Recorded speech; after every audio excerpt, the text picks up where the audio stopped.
¿cuáles serían, por un lado, las consecuencias de que Reino Unido se presente a las elecciones europeas?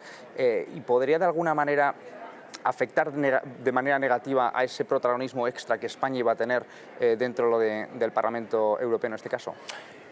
A los seguidores de su web y a los destinatarios de estos mensajes, lo primero que quiero decirles es que en el Parlamento Europeo el tacticismo es limitado, porque resulta que los 2 años del deadline a partir de la activación del artículo 50, que es la base jurídica para la salida de un Estado miembro de la Unión Europea, para el abandono de la Unión Europea por parte de un Estado miembro que llevaba 45 años dentro, es el caso del Reino Unido. El plazo de 2 años no lo hemos inventado nosotros, es normativo y vinculante, es que está en el tratado y son ellos los que lo han excedido con creces.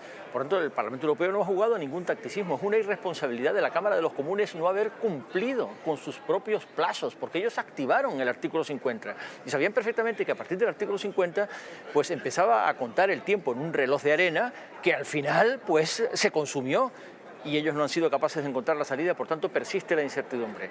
Pero efectivamente ahora quieren una prórroga y, como comentaba Camino, ninguna de las salidas es buena, porque una prórroga corta mantendría la incertidumbre sin que haya el menor indicio de que lo van a desbloquear con una votación favorable. No hay nada que lo apunte en el horizonte, pero una prórroga larga les obliga a participar en las elecciones europeas. Y a partir de ahí tenemos derecho a preguntarnos, ¿participar en las elecciones europeas para qué? ¿Para quedarse? Bienvenidos sean, siempre lo quisimos. Ojalá, sería una buena señal y además disuasoria con respecto de cualquiera que intente en el futuro, mediato o inmediato, el aventurerismo de la xenofobia y el nacionalismo y el populismo xenófobo y antieuropeo o eurófobo que condujo al desastre al Reino Unido en el referéndum del 23 de junio de 2016. Pero habría que hacerlo con garantías esa participación, porque que me digan, no, participan, pero luego ya veremos si al final se produce un resultado que concluye el procedimiento del artículo 50, aunque sea extemporáneamente, entonces se irían. No se lo cree nadie, jurídicamente es inasible. Una vez que tienen mandato en el Parlamento Europeo, lo tienen para 5 años y estarían aquí para quedarse. En segundo lugar, ¿cuál sería el comportamiento británico, estando ya dentro? ¿Remar contra pedal? ¿Obstaculizar? ¿Bloquear? Por favor, necesitamos europeos y europeístas.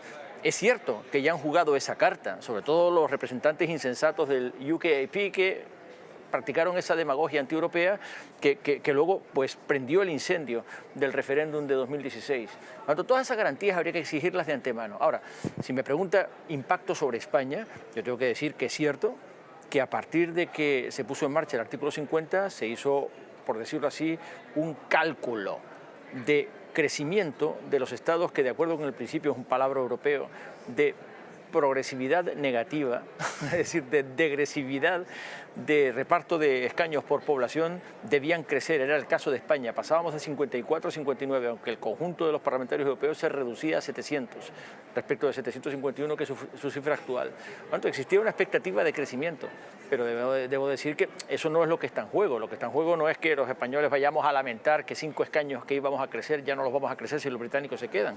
Lo importante realmente es lo que está en juego para la Unión Europea, para la ciudadanía europea representada en este Parlamento Europeo, y que este Parlamento Europeo represente una ciudadanía europea y europeísta que se haya movilizado por la causa de Europa y por tanto seamos capaces de hacerle frente a fuerzas políticas que puedan jugar la carta de venir al Parlamento Europeo a obstaculizarlo, a bloquearlo o a remar contra pedal respecto de la dirección de los grandes asuntos que, por cierto, han quedado penosamente arrumbados como consecuencia de la neurosis obsesiva sobre el Brexit, de la euroneurosis del Brexit, porque mira que le hemos dedicado tiempo en perjuicio de otros muchos asuntos de agenda.